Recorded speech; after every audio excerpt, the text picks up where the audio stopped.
इतने प्रभावित हुए कि बस मन में खुदबुदी हो गई कि कैसे और कैसे किस तरीके से इनका प्रोग्राम लिया जाए। अब क्या किया जाए, तो उस समय तो पता नहीं चला। देवी जी जो है मात्र 12 वर्ष की उम्र में इन्हें भी इतनी सब चीजों का ज्ञान हुआ, तो कहीं ना कहीं ऐसा महसूस हो रहा है पिछले 5 दिनों से अगर देखें तो शायद हमें देख के परिवार वालों से कि देवी जी 4 साल से ही कथा कर रही है। तो कोई 4 साल का बालक अगर बालक या बालिका विद्यालय भी नहीं गई अभी तक। सबसे खास बात मतलब मेरा मुंबई में ज्वाइनिंग था 1 जुलाई से, लेकिन जैसे मैंने सुना कि माता यहाँ पे आने वाली, मैंने एचआर से बात करके अपना ज्वाइनिंग को पोस्टपोन करवाया और वो मेरी आपको जानकारी है कि विद्यालय तक नहीं गई है जिनसे आप जी जी जी जी पता ही नहीं लग रहा। हमारी यूथ लोग कहते हैं कि धर्म से साइड हो रही है, ज्यादा धर्म को फॉलो नहीं कर रही है, लेकिन मैं अगर अपना पर्सनल एक्सपीरियंस आपसे शेयर करूं तो वो यही है कि हमारे धर्म और हमारे कल्चर में इतनी खूबसूरती और इतना सुकून है कि अगर यूथ एक बार आके देखे तो वो इससे बाहर नहीं जा सकती है। जैसा कि कब मिलेगी जब हम कहीं सत्संग में जाएंगे, जब हम कथाओं को सुनेंगे। और आजकल जब हम कोई सत्संग को सुनेंगे या बड़े बूढ़ों की बात, श्री कृष्ण गोविंद हरे मुरारी हे नाथ नारायण वासुदेवा। कहते हैं कि आस्था और चमत्कार अगर देखनी हो तो फिलहाल आप बेंगाबाद के इस पावन भूमि एलएनपी स्कूल प्रांगण में पहुंच सकते हैं और प्रत्यक्ष रूप से देख सकते हैं। कहते हैं कि सत्य अभी भी धरती पर टिकी हुई है। वो कैसे टिकी हुई, इसका जीता जागता उदाहरण आज आपको बीएनबी दिखाने जा रही है। बताते चले कि 104 कथा जो कहते हैं बाल व्यास जो है 104 कथा कर चुकी हैं और बेंगाबाद यहाँ पर पहुंची हुई है। मैं बात कर रहा हूँ देविका दीक्षित की। और बताते चले कि फिलहाल अभी एलएनपी स्कूल के प्रांगण में हम लोग हैं, जहां पर लगातार आज 5वां दिन यहाँ पर चल रहा है और आज कृष्ण जन्म की कथा है। जो आसपास है हमें देख पा रहे हैं, वो लोग आए और आनंद ले कथा का और पुण्य का भागी बने। लेकिन हम चाहेंगे कि आखिर देविका दीक्षित जो बेंगाबाद में लाने में यह भूमिका निभाया है एलएनपी स्कूल के निदेशक अवधेश सिन्हा जी, इनसे हम लोग जानकारी लेंगे कि आखिर ये देविका दीक्षित जो देवी स्वरूपा है बेंगाबाद में आगमन कराएं। इनके लिए उनको बहुत बहुत धन्यवाद हम लोग कोटि कोटि अभिनंदन करना चाहेंगे कि ऐसी देवी स्वरूपा से दर्शन कराया और लोगों को लगातार 5वें दिन प्रवचन सुनवा रहे हैं और लोग पुण्य का भागी लगातार बन रहे हैं। हम लोग सर से जानेंगे कि आखिर देविका दीक्षित जी कहाँ मिली और लगातार 5 दिनों से अब कथा का आनंद ले रहे हैं, परम आनंद में है, गंगा की भक्ति में आप डुबकी लगा रहे हैं, कैसा अनुभव कर रहे हैं जी? सबसे पहले तो ठाकुर जी की विशेष अनुकंपा या आशीर्वाद हमारे पूरे परिवार पर है और ठाकुर जी की कृपा से ही देविका दीक्षित जी से हमारा संपर्क बन पाया। यूं कहें कि बहुत पहले से हमारे परिवार के बीच में यह चर्चा चल रही थी कि हमें भागवत भव्य कथा का आयोजन करना है। तो इस भागवत भव्य कथा के लिए मुख्य प्रवचनकर्ता कौन हूं, आपसे भी एक बार मैंने चर्चा किया था, 1-2 नामों पर हम लोगों ने विचार भी किया था।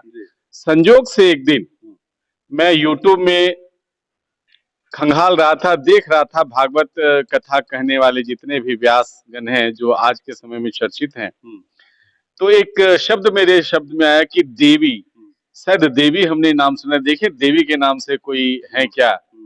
और जब मैंने देवी टाइप किया तो इनका उस समय रतनपुर बिहार में कार्यक्रम चल रहा था और वो कार्यक्रम को मैंने देखा। इनके प्रवचन करने के तरीके से या वहां पर मंच में इनके कथा कहने के तरीके से हम पूरे परिवार इतने प्रभावित हुए कि बस मन में खुदबुदी हो गई कि कैसे और कैसे किस तरीके से इनका प्रोग्राम लिया जाए। अब क्या किया जाए, तो उस समय तो पता नहीं चला। फिर हमने उसमें स्क्रीन में फोन नंबर चल रहा था, 2 फोन नंबर था, दोनों फोन नंबर को हम लोग वाइफ हस्बैंड थे, बच्चे तो सब बाहर पढ़ रहे थे, तो 2 फोन नंबर को उनको मैंने कहा चलाओ भाई, चूंकि उतने में तो एक्टिव हूं नहीं मोबाइल में, और उस नंबर को नोट किया। अब हम लोग तलाशने लगे उचित समय क्या हो। उचित समय कथा के पश्चात मैंने किया, इनके पिताजी से मेरी संपर्क हुई और उनका इतना मृदु स्वभाव था। मैंने कहा कि मुझे भागवत कथा का आयोजन करवाना। उन्होंने पूछा कि क्या समिति करवा रही है कि आपके? नहीं, मैं करवा रहा हूँ महाराज जी, और अगर देवी जी और आपका विशेष आशीर्वाद होगा तो हमारे घर में भागवत कथा का होगा।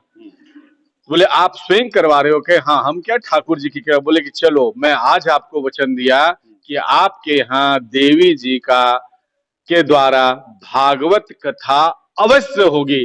और उस दिन से हम लोग इतने आह्लादित हो गए जो मत पूछिए। तो एक संजोग है, ठाकुर जी की कृपा है, कुल मिला के ठाकुर जी की कृपा है। ठाकुर जी की कृपा कैसा अनुभव किया आपने 5 दिनों से यहाँ पर? 5 दिनों से काफी अच्छा अनुभव हो रहा है। मेरी खुद की इच्छा थी आज से करीबन 1-2 माह पहले कि मैं वृंदावन जाऊं, हाँ। पर ठाकुर जी की ऐसी कृपा हुई वृंदावन है यहीं आ गया। कि वृंदावन धाम ही यहाँ पे आ गया है। ये ठाकुर जी की कृपा है जो हमें ऐसी चीजें देखने मिल रही है, जो ऐसा लग रहा है स्वयं वृंदावन में ही हम लोग सब मौजूद कृष्ण है। की लीला ही ऐसी है कि आप कृष्ण के लिए एक कदम आगे बढ़ाओ तो 9 कदम उन्हीं का आगे रहता है। हम लोग वकील साहब से बात करेंगे और वकील साहब से जानेंगे कि लगातार ये कोर्ट में रहते हैं और कानून चलाते रहते हैं।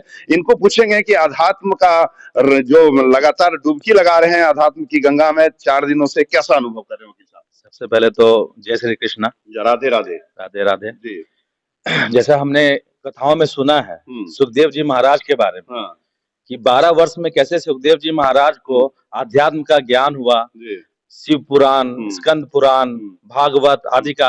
तो वैसे ही देवी जी जो हैं मात्र 12 वर्ष की उम्र में इन्हें भी इतनी सब चीजों का ज्ञान हुआ। तो कहीं ना कहीं ऐसा महसूस हो रहा है पिछले 5 दिनों से अगर देखें तो शायद हमें सुखदेव जी ही प्राप्त हो गए हैं। जी जी जी। या हो सकता है किसी न किसी जन्म में यही सुखदेव जी रहे हों। जी जी, इनके पास तोता है, रहता है। इनके पास तोता है, ये हमने भी सुना है इनके पास तोता है। सौभाग्य अभी नहीं हो पाया देख पाने के लिए हम लोग बात करेंगे अभी। बिल्कुल, अगर सौभाग्य होगा तो तोता भी मौका मिले तो वृंदावन जाऊंगा, मैं देखूंगा। और पिछले 5 दिनों से बिल्कुल ऐसा लग रहा है ये कि हम लोग बेंगाबाद में नहीं, हम लोग वृंदावन में ही हैं। वृंदावन में आ गए हैं, बेंगाबाद के वासी वृंदावन में आ गए हैं। और देवी जी का हम लोग बहुत बहुत आभार व्यक्त करते हैं कि पिछले 5 दिन से इतना हम लोग विभूति विभोर है, इतना आनंदमय है, पूरा परिवार भी हम लोग इकट्ठा हुए। एक तो ये भी आनंद की बात थी, और ठाकुर जी का कार्यक्रम चल रहा है, उनका आयोजन सारा हो रहा है, ये पूरा आनंदमय हम लोग है। जय हो, जय हो। आप बताइए कैसा लगा? राधे राधे पहले बोलिए। राधे राधे। कैसा आनंद ले रहे हैं 4 दिनों से? जी, पिछले 4 दिनों से ये बेंगाबाद नहीं, मेरे लिए ये वृंदावन ही है। अच्छा। और मेरी भी इच्छा थी कि मैं वृंदावन जाऊं, बट वृंदावन खुद देवी जी यहाँ लेके आ गई। ये बहुत ही ईश्वर का आशीर्वाद है और देवी जी का भी। और ये मैं एक बात कहना चाहूंगा कि ईश्वर का ही आशीर्वाद है, जब मुझे पता चला अपने परिवार वालों से कि देवी जी 4 साल से ही कथा कर रही है। तो कोई 4 साल का बालक अगर बालक या बालिका विद्यालय भी नहीं गई अभी तक, सबसे खास बात तो ये है ना, विद्यालय भी नहीं गई। और वो इतना हमें ज्ञान के सागर में डूबने को मजबूर होना पड़ रहा है और हमें काफी कुछ सीखने को मिल रहा है। तो मैं यही कहना चाहूंगा कि देवी जी ज्यादा से ज्यादा जगह पे कथा कराएं और युवाओं और युवती को जोड़े और वो धर्म के मार्ग पे चले। मेरे यही आग्रह रहेगा। तो देखिए बहुत अच्छी बात है इन्होंने कहा। क्या शुभ नाम हुआ आपका? शशांक शेखर। शशांक शेखर जी, देखिए बहुत अच्छा बात इन्होंने कहा है। इस बात पर हम लोग देवी जी से बात करेंगे कि लोग धर्म आस्था से कैसे जुड़े, भक्ति से कैसे जुड़े और अपने जीवन को कैसे सफल करे। यहाँ पर बॉस के बॉस यहाँ है, इनसे हम लोग जानेंगे कि वृंदावन जैसा अनुभव कर रहे हैं, ये कैसा लग रहा है थोड़ा। राधे राधे। राधे राधे। ये तो मतलब मेरा क्या पूरे तमाम यहाँ पे दामोदरडी वासी, बेंगाबाद वासी का सौभाग्य है कि देवी माँ हमारे प्रांगण में पधारी। और ये सिर्फ ना कि सिर्फ एलएनपी परिवार का सौभाग्य, ये सौभाग्य पूरे बेंगाबाद, पूरे दामोदरडी के तमाम व्यक्तियों का है कि देवी माँ यहाँ पे आके जो कथा कह रही है। देवी माँ ने एक बात कही थी अपने पहले दिन कि भगवान को हम लोग देख नहीं सकते, भगवान को हम लोग महसूस कर सकते हैं। और तीसरे चौथे दिन तो ऐसा यहाँ पे हो जाए कि आप भगवान को महसूस करने लगेंगे। तो मैं सच कहना चाहूंगा, जब भी मैं यहाँ बैठता हूँ, जब भी माता की मतलब कथा सुनता हूँ, पूरा भाव विभोर हो जाता हूँ। भगवान को मैंने भी देखा नहीं है, लेकिन यहाँ पे बैठ के महसूस कर सकते हो कि भगवान यहीं पर है। और मैं तमाम से आग्रह करूंगा कि आप लोग भी आए, माता का कथा सुने और यहाँ पे महसूस करें कि ईश्वर आप देख नहीं सकते, ईश्वर आप महसूस कर सकते हो। और यहाँ पे अगर आप आएंगे इस प्रांगण में तो आप सच में वो महसूस करेंगे। और राधे राधे। और मैं थैंक यू कहना चाहूंगा सबका कि ये कथा ऑर्गेनाइज हुआ और इतनी कम उम्र में मतलब इतनी कुछ सीखने को मिल रहा है यहाँ माता से। और ये मेरा सौभाग्य है कि मैं यहाँ मौजूद हूँ और ईश्वर की कृपा है कि मैं यहाँ पे हूँ और मेरे को कथा सुनने मिल रहा है। राधे राधे। देखिए उनका जो फीडबैक है, एक पढ़े लिखे युवक का कहना। कहाँ तक पढ़ाई की आपने? जी, मैंने अभी नेशनल लॉ सिटी से अपनी लॉ कंप्लीट की है और I am going to join law firm in Mumbai. तो मतलब मेरा मुंबई में ज्वाइनिंग था 1 जुलाई से। लेकिन जैसे मैंने सुना कि माता यहाँ पे आने वाली, मैंने एचआर से बात करके अपना ज्वाइनिंग को पोस्टपोन करवाया। और वो मेरी जानकारी है कि विद्यालय तक नहीं गई है जिनसे आप? जी, मैं माता को कब से मतलब यूट्यूब में फॉलो कर रहा हूँ, देख रहा हूँ और उन्हीं की मतलब वो जो आस्था कहेंगे, अंधविश्वास कहेंगे, चमत्कार कहेंगे। ये आस्था का ही स्वरूप है, ये अंधकार और ये सब तो कुछ होता ही नहीं है। पहली बात तो ये आस्था होती है, जिनको आस्था है वो, जिनके दिल में ईश्वर है, जिनको ईश्वर चाहेंगे वो यहाँ पर आएंगे और वो माता को सुन सकेंगे। सबको ये मतलब सबके नसीब में ये चीज पॉसिबल ही नहीं होती है।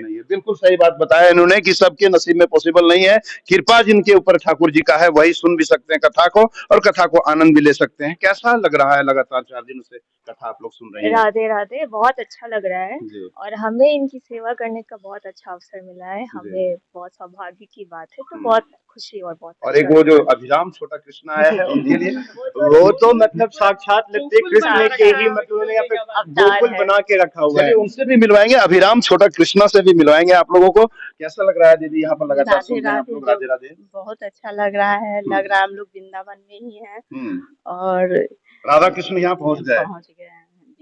चलिए आप बताइए। राधे राधे। बहुत ही अच्छा लग रहा है इनकी सेवा में, यहाँ की कथा में कैसे वक्त बीत रहा है पता ही नहीं लग रहा। हमारी यूथ लोग कहते हैं कि धर्म से साइड हो रही है, ज्यादा धर्म को फॉलो नहीं कर रही है, लेकिन मैं अगर अपना पर्सनल एक्सपीरियंस आपसे शेयर करूँ तो वो यही है कि हमारे धर्म और हमारे कल्चर में इतनी खूबसूरती और इतना सुकून है कि अगर यूथ एक बार आके देखे तो वो इससे बाहर नहीं जा सकती है। जैसा कि हमारा यहाँ पे 3 घंटे लगे, हाँ पकड़ में आ ही जाएगी। यहाँ पे 3 घंटे जाए या 4 घंटे, फोन देखते हैं टाइम कैसे टाइम पार हुआ पता ही नहीं लगता है देवी जी की कृपा में। और पूरी वृंदावन की फीलिंग बस हमारे यहाँ बेंगाबाद में हमें मिल रही है। तो देख पा रहे हैं वृंदावन का फीलिंग बेंगाबाद में हो रहा है, तो कहीं ना कहीं राज और बहुत बड़ा रहस्य है। और सबसे बड़ी खुशखबरी वाली बात तो यह है कि इस बेंगाबाद की पावन धरा पर देविका दीक्षित का आगमन है। हम लोग इनसे बात करेंगे और जानेंगे कि और जो है युवा वर्ग हो गए, लोग हो गए, कि धर्म आस्था से कैसे जुड़े और कैसे जुड़ करके अपने जीवन को सफल करे।